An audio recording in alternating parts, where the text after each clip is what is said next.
My name is Erwin McManus, and you are listening to the About Already podcast.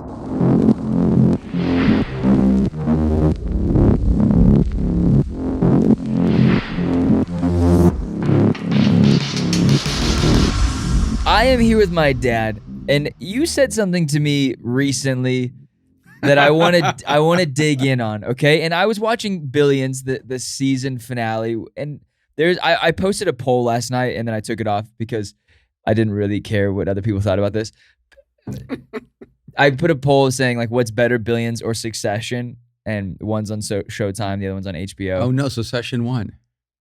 No, actually, Billions was winning at the time, and then I deleted it. I thought maybe the reason you didn't care is because you hate Succession. I don't hate Succession. Billions to win. I don't hate Succession. I don't hate it. I just don't like it. I'm four episodes in, and I'm bored, like so bored. The most interesting thing that's happened is like the dad thinks the office is a bathroom and then pees in the bathroom. And you have a weird thing about that because like sociopaths like to pee on things. Yeah, it's an act of dominance. Like yeah. Steve Jobs is like written in a book. Yeah. He has done it. But I would say this, the guy is old.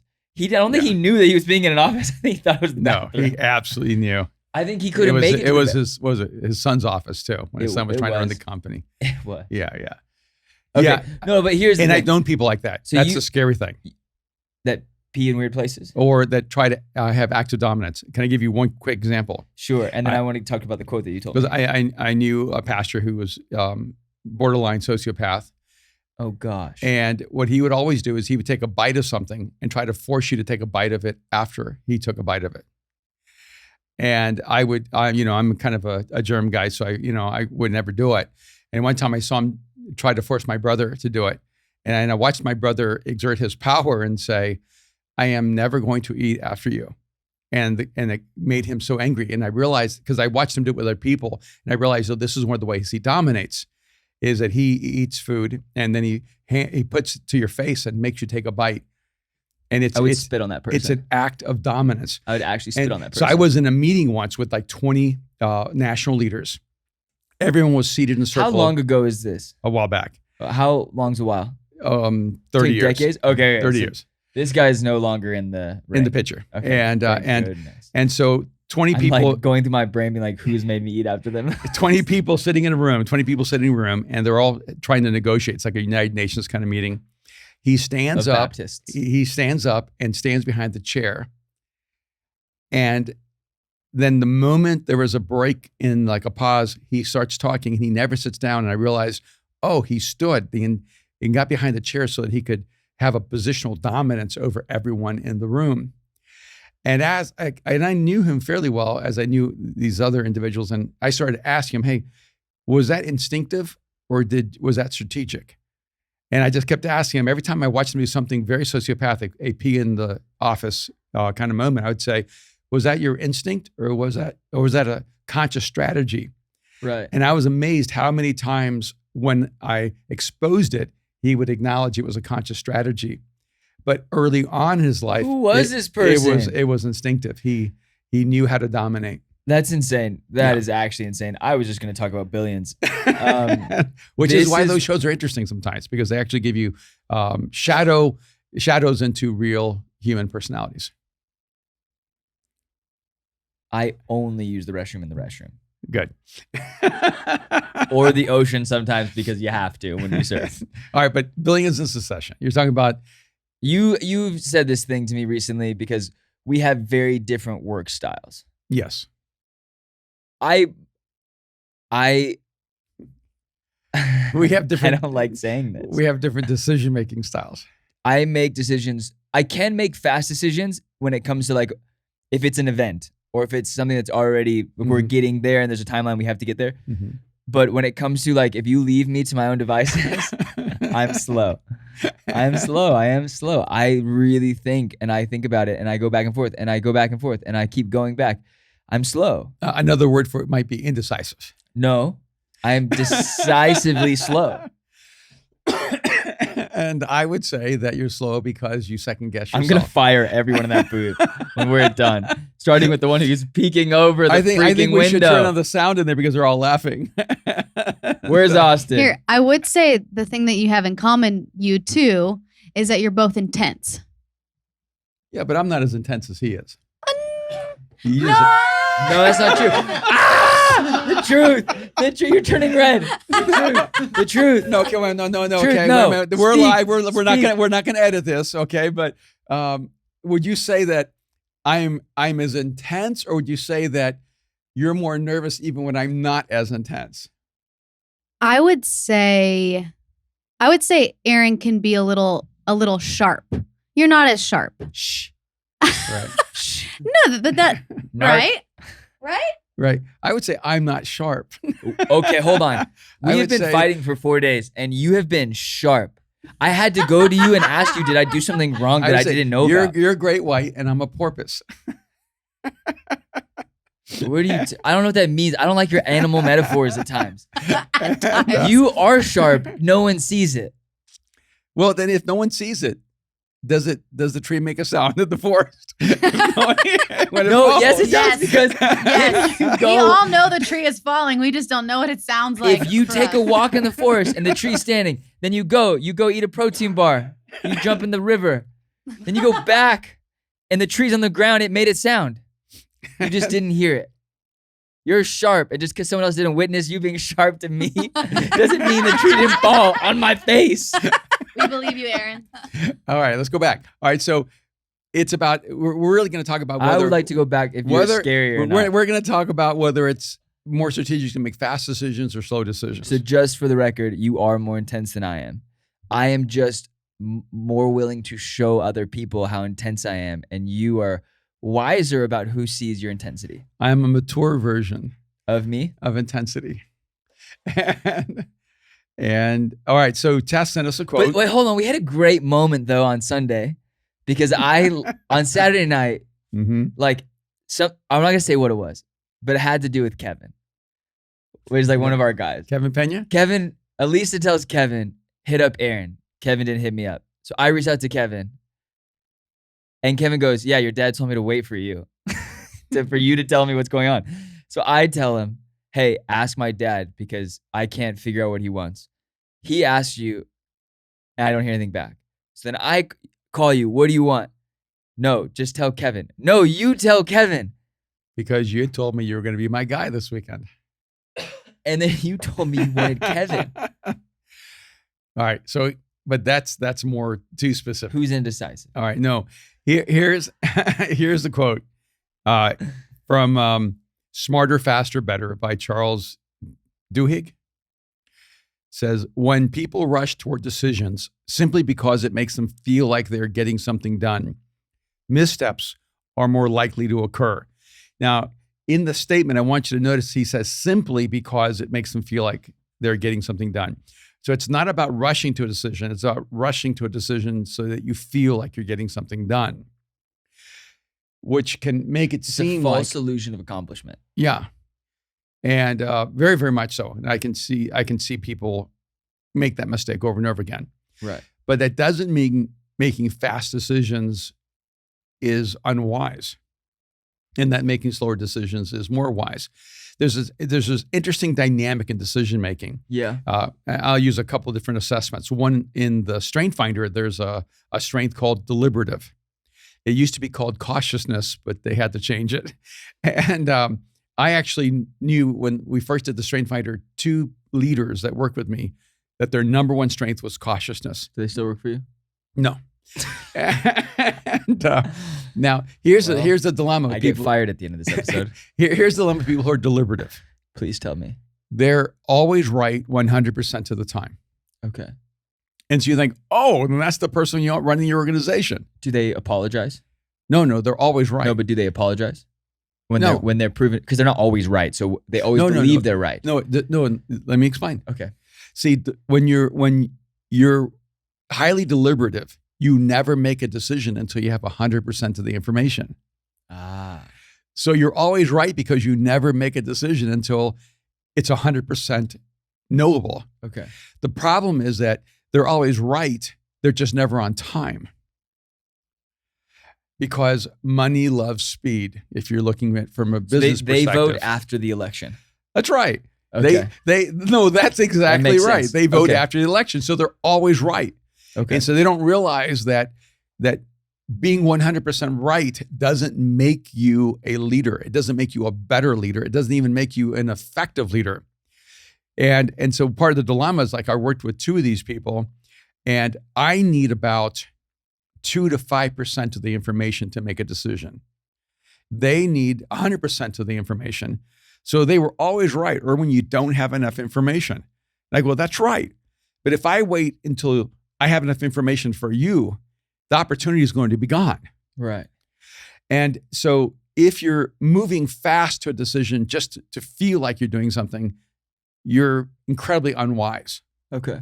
But if you're moving slow because you're afraid to be wrong, you're going to be incredibly irrelevant because the paralysis of indecision is going to hold you back. Yeah. And so part of the challenge, and one of the things I told you was your first instincts are really good.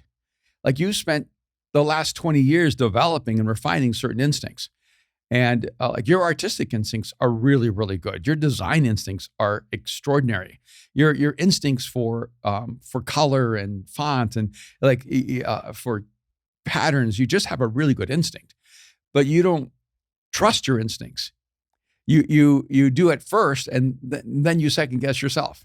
Okay. And then you third guess and fourth guess and fifth guess, and you'll give like 10 different options, and then all of a sudden you're cycling through a universe, and then you come back and you almost always go back to your first decision. And it cost us 3 weeks. Yeah, or 3 months. Or 3 months. Yeah, or 30 years now. I'm 33 years old. And what happens though is that when you come back the next time, you have much more information to let you know you're right. So instead of trusting your instincts, you trust your information. And what I'm saying is every time that information validates your early instincts, you should log that so that you have more confidence in your intuition. You're like your calibrating your ability to trust your own instincts. Yeah. And if you process a lot of information, you realize, oh, wow, my instincts were off. Oh, wow, my intuition was off. Then adjust your intuition and go, okay, why was it off? What pulled it off? What did I miss?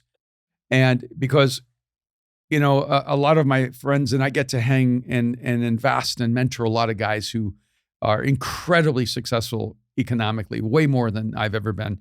And you see that there's an overwhelming pattern that they move fast.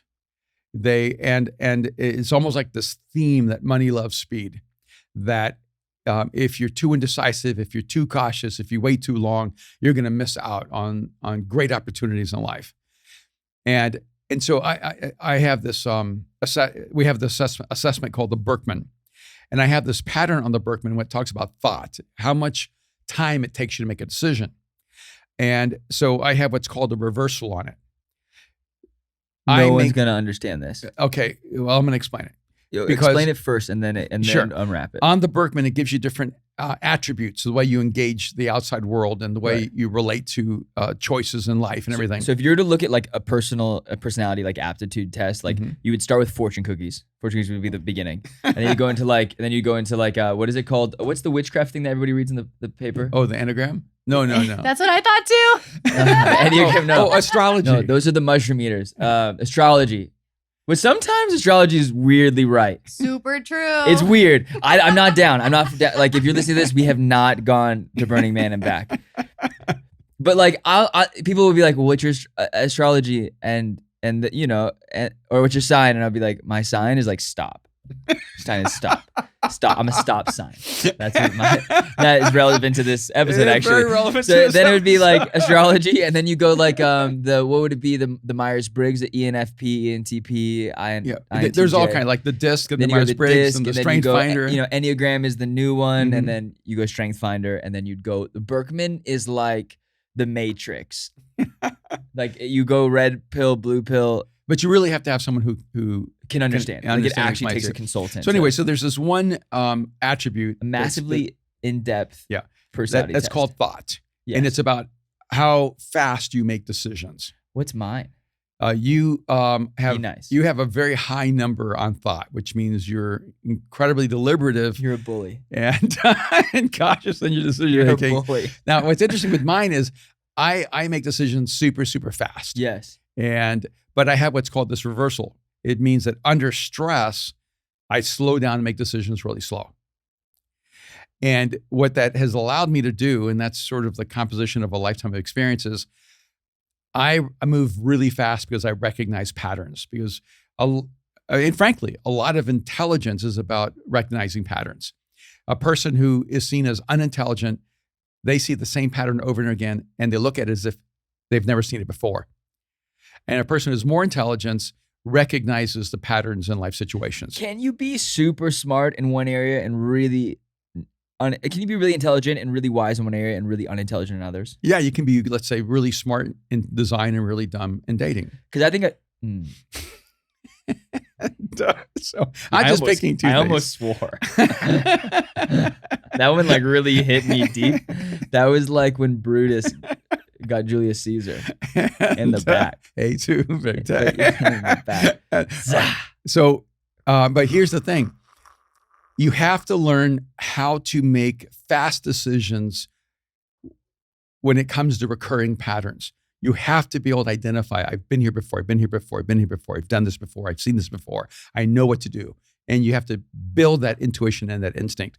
And then when you're seeing something new or something different or something unexpected, that's when you have to slow down and go, I don't want to make a fast decision because there are factors here that I've never seen before. So I want to take time to process this.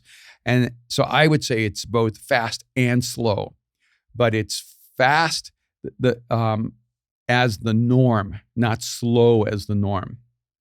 And the problem is a lot of people are slow as the norm and then fast in crisis. They're slow. That's me. Yeah. And so what ends up happening is you end up going slow.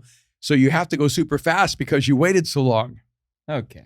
And it's like cramming for a test, but it's life. Right. And saying, no, go super fast so that when the really big issue comes, the big crisis, the big challenge, you have enough time to slow down and look at it carefully. But when in crisis, that's when I thrive. You are very good in crisis. I don't need time to think in crisis. My instincts are the most honed in crisis. Yes, but I'm gonna say it a little differently. It's not that you don't need time; it's that you don't have time. And No. You used to give this message where you talked about like hockey. The best hockey goalies can actually slow down the puck in their mind. When life is like bad, like when life is really bad and there's lots of crisis, for some reason everything slows down for me. Yes, but listen to I'm like in like Marvel when like Ant-Man, is that his name? And he's like touching things. He's like poof, and they blow away. Yeah, but listen to nuance. Okay, you think you don't need time in crisis. You don't have time in crisis, so you have to act fast. You actually don't need time in non-crisis. You just realize. What I'm telling you is that my superpower only works when I have no time. No, what I'm telling you is that superpower is always there, but when you have plenty of time, you second guess that superpower. You can make decisions just as decisively without the crisis. You're like the quarterback that only plays great in the 2-minute in the drill. Scramble. I'm Johnny Manziel. No, don't be Johnny Manziel. I know I'm not. Yes, Aaron, I have a question for you. Would you say that you create crisis for yourself? You know what? You're definitely getting fired at the end of this. No, episode. I'm We've been asking. together for 8 years. This is it. The last By day. the way, that is the genius of Miss Teshroy. Because do I create crisis? And I will answer that for him. The answer is this question was not for you. I would say this though. No. Okay, let's see how much self-awareness you have. Of course I do. That's the problem with people who only excel in crisis, is that they actually create crises so they can excel. And what I'm saying is take the skills that you have in crisis and learn how to apply them without putting us all in crisis. I'll ask you. So wait, hold on. I'll ask you a question. Okay. When you feel like there's not enough for you to do you create so much work for other people to do that you drown other people in work? My gift is to create work for people. No. My contribution to the world. No. I'd ask you, are you, because I would say this though, because your leadership style is, I'm going to create 100 projects and maybe they'll get 10 done. But really I only wanted 10. I don't hear anyone in the booth over there. Because they're scared. I would say that is correct. That's correct. So what is that? What would you consider that be? Because I would say this, like are you embarrassed now? I saw that look. No, I was going to answer. Because like, let's say last December, we were already buried in work. Right. And you decided to start a company, which you're wearing But a new thermal. started No, it- I'm talking here. Okay. I let you talk for literally 20 minutes. We made this thermal. We're gonna print on it, make it cool, even more cool. But last December, you decided to make a bunch of stuff, and then you were like, "Hey, you need to build a website. You need to market this. You need to figure out how to shoot it and all these things, and get it on the website, and then do all this." You have 3 weeks. Well, I actually started in July. Yeah. I'm saying the part where you handed it off to me and said, "Good luck." That was close to Christmas. Right? Mhm. Yeah. Yeah. So what inside of you decided to make that decision? Wow, the booth is over there laughing. Because my favorite memory of last Thanksgiving was I went to sleep at 4 a.m. because we have an amazing web guy who owns an amazing web company, and Right. his name's Ross, and he is a genius, Mhm. but he also lives in Moldova. Mhm. He's Not here. Monrovia, but Not Moldova. Monrovia, which is east of LA. This is Moldova. So our times to talk are like Mhm. late at night or early in the morning, Mhm. and it gets so Thanksgiving. I went to sleep at like 4 in the morning, and he was like, "Yo, dude, you need to go to sleep, or your mom's gonna kill you." And I was like, "Literally, my mom is gonna kill me if I'm not up helping her cook." And then I'm up on the computer uploading product to the website, and mom is like yelling at you, being like, "You did this. You ruined our family. You destroyed Thanksgiving. This is my son's favorite holiday. You don't love us." What made you decide to do it? First of all, It wouldn't be that you like creating crisis. no, but I like this morning at around 3:00, I really wanted to send emails and texts to several people to help work get done, but I was worried that their phones were on ping, and that if I sent it, they would be awakened at 3:30, Yeah. and so I didn't. Yeah. Yes, in the same way that you might create crisis so that you can excel in those crises. Dig deep. Pull it out. Dig deep. I create work. And Work that might be what? crisis? No. I don't create crisis. No, you cause the crisis. No. I think that one thing is that there probably isn't a day that goes by where I don't feel lazy. There isn't a day that goes by where I don't feel like I've underachieved. And so I find myself with this internal drive to find a way to live up to my responsibility and live up to my potential. And so I do live with this like haunting sense of I'm not doing enough, I'm not doing enough, I'm not doing enough. I need to do more, I need to create more. And then I am growing older. So I do have this even more profound sense, but I had it when I was in my 20s that I don't have enough time to do everything I want to create. So I do have this intense drive. You have this funny thing about you where like only recently you'd be like, "Man, I'm getting older." I'm like, "No, you were like this 15 years ago. I just have to deal with it now." It's now me that has to. You'd be like, "Oh, my knee hurts." And I'm like, "Yeah, no, your knee hurt because you blew it out playing football when you were 18. Mhm. And you'll like blame little things like that, or you'd be like, "Man, I just like don't sleep. I worked all night." And I'm like, "No, you didn't sleep before. Like you've always been like this." Yeah. I just, I'm a really driven person, You are really driven. and I understand that I create there's a lot of wake through my actions. What do you mean wake? And, Paint the picture for us. The wake of the Titanic before it hit the glacier.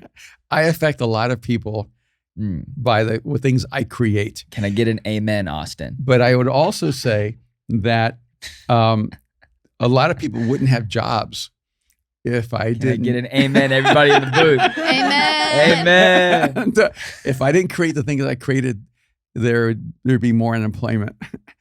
And I also think that people. There was a moment I talked to you in the summer. I was like, I would rather go wash dishes now. I have too many jobs. No, see, and that's the other thing. See, because I don't believe that. I think you'd be miserable washing dishes. I think I think a part of what I am able to do is because I have so many interests and because I push toward creative endeavors, I create space for other really creative people to have a place to create as well. You do. You really Because do. I can't create the things that are in my imagination by myself, No. And so in that sense, I feel a little bit more like Andy Warhol, where you have You create through people. yeah.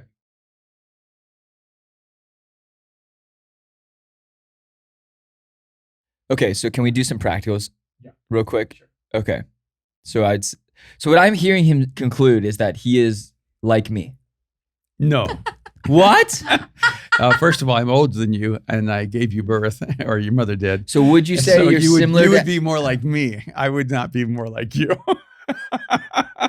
Let's just get the order correct. Okay, how do you make so you said money is speed. If you're a slow person and desire to be a faster person, or maybe you're a slow person and you've created everything around you've built to be slow. So you don't even know that you're slow. Yeah. But you are now becoming awakened to the reality that other things around you are moving faster than you. How do you adjust? Yeah. First of all, let me expand the statement because some of you aren't driven to make money. Momentum loves speed. So if you want to create any momentum in your life, in any arena, it loves speed. Momentum loves speed. Okay.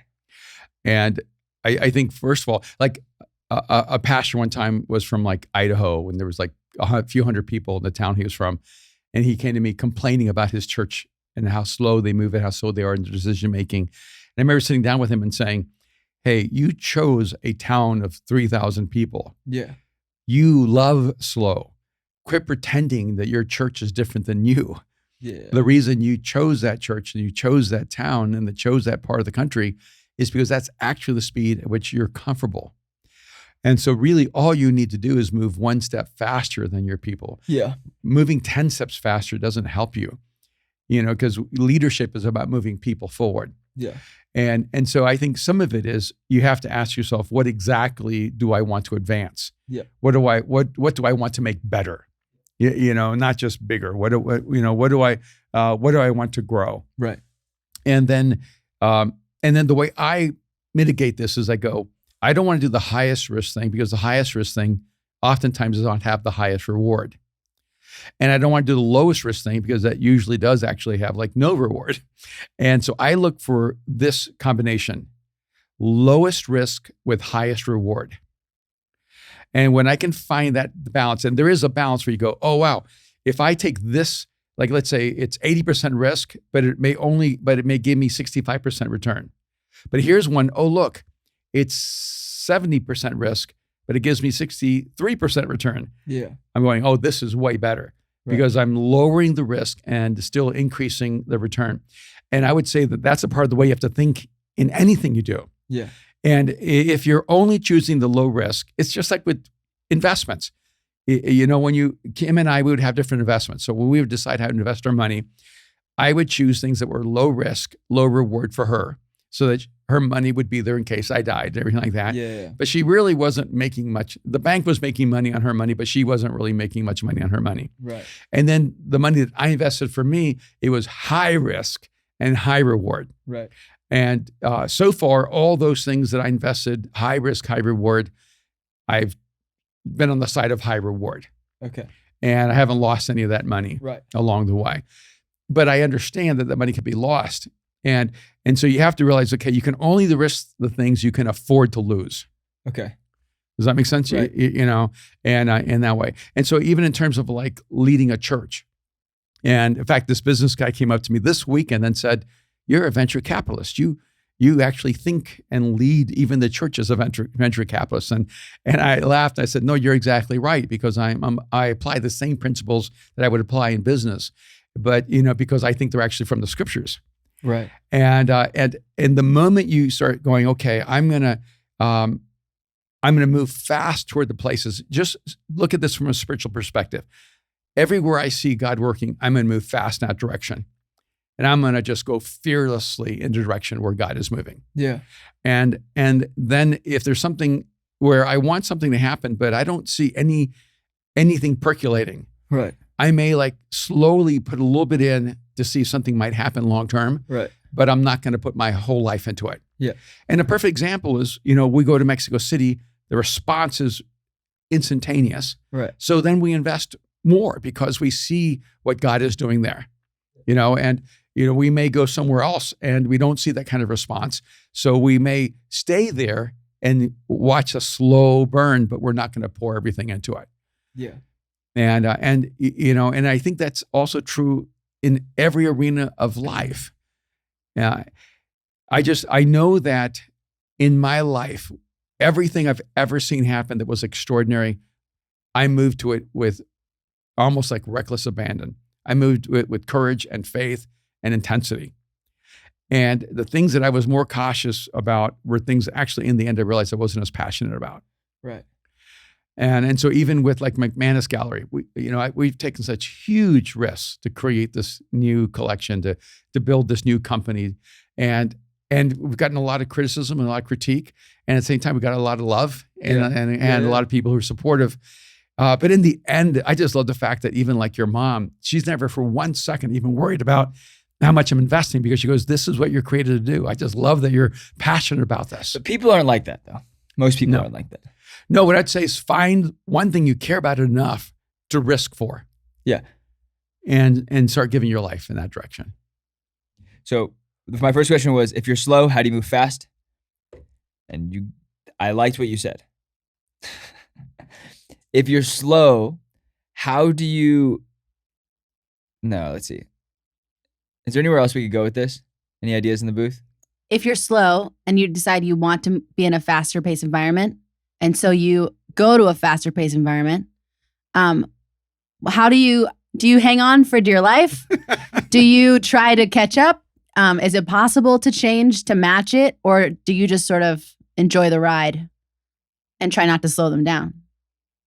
That's actually an interesting question. And I think first of all, if you're slow and you want to go fast, you have to start incrementally. Just don't try to go super fast. Yeah. Just increase your speed Yeah. a little at a time. Yeah. And a lot of times we fail because once we get a hold of something, we want to go extreme. Yeah. And I'm going, no. If you've been slow all your life, just incrementally increase your speed. Right. And then get around people who move a little faster than you, Mm-hmm. and let the speed of their life help you begin to move faster. What is it called when you're behind another bike and you're putting on the stream of that bike? I don't even know, but because whoever's in the lead bike has the most wind resistance. But I mean, in Formula One, they call it, you're getting a tow. Yeah. You're getting towed by the car in front of you. So if you're slow, get around someone a little faster than you and just get behind them and let their tow pull you, and you'll start moving a little faster along the way. Secondly, I think good leaders who do move fast understand that most people don't move as fast as them, and that's why they're the leader. Yeah. And so they have to help people move slower in a fast system. And recognize that not everyone moves at the same speed. And Brooke was asking that question. Do you just hang on for dear life? How do you move faster? And here's what I would say, Brooke, is that some people have an ability to have sustained speed. Yeah. Most people can be fast in spurts. And so I would say is choose your spurts where you're needed to be fast on the team, and then realize then you got to slow down, catch your breath, and then choose your next spurt and move fast, and then catch your breath and use your speed spurts strategically to help the organization. Mm-hmm. Does that make sense? And that's what I think you would need to do, because I need to do? No, not you. I mean, I've definitely never been criticized for leading slowly. No, I wasn't saying you. I meant we're talking to people who are moving slow and need to learn how to move faster. Yeah. Right. I would say this: identify that you are not fast. Yes. And get out of the way and be an encouraging pillar in that organization. Because not everyone in the organization has to always be moving fast. You don't need to move fast. Mm-hmm. It just be faithful. Just be foundational. Mm-hmm. Right? But get off the car. So like last closing arguments, closing thoughts. Is it okay to have seasons of different speeds? Or because it feels oftentimes that your speed is only fast. Mm-hmm. But are there other moments where you're taking time for yourself and you're slowing things down for you and family and XYZ? Or do you feel like your only mode is fast and speed is the only thing that I don't know, inspires you? No, I think you do have to have times you slow down. It's interesting. You had, to me, two insights, and they're both so easily illustrated through F1 racing. Yeah. If you're not fast, but you still love F1, become a mechanic, not the driver. Right. Like be on the team. Yeah. But help the people who move fast, rather than insisting on being the driver. Almost all of the managers of the teams, like the bosses, say, I became a manager because I wasn't quick enough in the car. Yeah. I wasn't quick enough to be a racer, so I jumped on the team. And that's the problem sometimes, is that if you move slow, but you still want to be the leader, you're actually more of a hindrance. And so just realize, hey, you're still on the team, but you're the mechanic, not the driver. Yeah. And then the second thing is, when you're saying, if you move fast, do you always move fast or slow down? The tricky thing when I watch F1 is that they have to stop and get gas. They have to stop and have tires changed. They have to stop and get body repaired. Yeah, it's 30 seconds. And in that process, they're losing ground. Right. And then they have to learn how to make up ground. And sometimes what drivers have lost because they didn't come into the pit on time. Yeah. And I think if you move super fast, and if you're a person who normally moves fast like I do, if you don't take time to get into the pit stop, you won't get to the finish line. Right. So you do have to find ways to almost discipline yourself. And the problem is that I even rest fast, right? We go on vacation, I want to play paddle tennis the whole time. Or it's like going to camp. It's like there is full programming. And there is no nothing time. I do nothing time. Yeah, I had this thing where if I don't feel like I've accomplished one thing in that day, the day is like ruined for me. Yeah. And that day, it could be working out, it could be exercising, it could be playing paddle tennis, it could be something fun. Yeah. It could be seeing a great movie, but I have to feel like I accomplished something. So I don't know how to turn that part of my brain off. And so I can't really give a person advice on how to turn off the part of you. That wasn't my question. My question was just, well, keep going, finish. Yeah, no, but I would say is that you have to find ways to replenish, to refuel, and to do that. I guess with the language that would be to have self-care, so you can keep moving fast. Okay. Is that fair? Yeah, I think it's fair. Okay. All right. So move fast and slow. Move fast and slow. And move faster and faster in the places where you're once slow, because you realize you're learning and growing. Yeah. Yeah. And and by the way, trust the places where you're able to move faster, because that shows you where your unique talent is. Yeah. When you have a natural affinity or something, you start moving faster and faster naturally. Yep. Yep. Are we good? I think we're good. We're good. All right. Money loves speed, but Aaron doesn't love speed. And momentum loves speed. I like that episode. It took us a little bit to get here, but I'm grateful that we got here. We left a lot on the cutting on the floor, on the editing floor today. Yeah. I just think it's important to remember that life always moves forward. Yeah. So if you're not moving forward, you're not really living. That's really good. Okay. Thank you for listening. So grateful. If you are listening and you're wondering what the heck is going on with the Battle Ready Book Club, you should have gotten an email this week. We're traveling this week, but we're gonna find some time to do a book club, and whether it's an Instagram Live or a Zoom or something, we're gonna break down the first 2 chapters of The Genius of Jesus. And I'm gonna jump in with Aaron on that first session. Yeah. So hopefully we'll be able to lock it down in Seattle, where we're at this week, and I'm really excited. Hey, this has been fun. Yeah, it has been super fun. I just want to say thank you to everybody who listens to the podcast, rate and review it on Apple Podcast. Everyone who's listening to it on Spotify, thank you so much. And everyone who's commenting on YouTube, we're really grateful. And subscribe to our Battle Ready Podcast YouTube channel, and check out the Genius of Jesus podcast, the Genius of Podcast. Oh, that's right. Breaking down different people's genius and unlocking the genius within you. Yeah? Yeah, so much fun. All right, see you next week. We love you.